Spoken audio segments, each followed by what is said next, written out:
এর পরবর্তীতে যে আপনারা জানেন যে যেসব ব্যবস্থা নিতে হয়, অ্যাপ্লিকেশন যদি দুদক মনে করে আমলে নিবে না, তখন আমার যেসব জায়গায় যাওয়ার বিষয় আছে আমি ওই সব জায়গায় নক করব।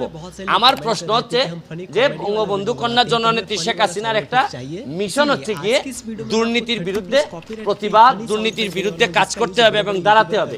আমি একজন এই প্রথম, কিন্তু আমি এমপি হিসাবে এই প্রথম আসছি। আগে আপনারা আমাকে দেখেছেন যে ব্যারিস্টার সুমন হিসাবে আসছি। আমি একটা জিনিস বলতে চাই যে এমপি হওয়া বা না হওয়া এটা কোনো ইস্যু না।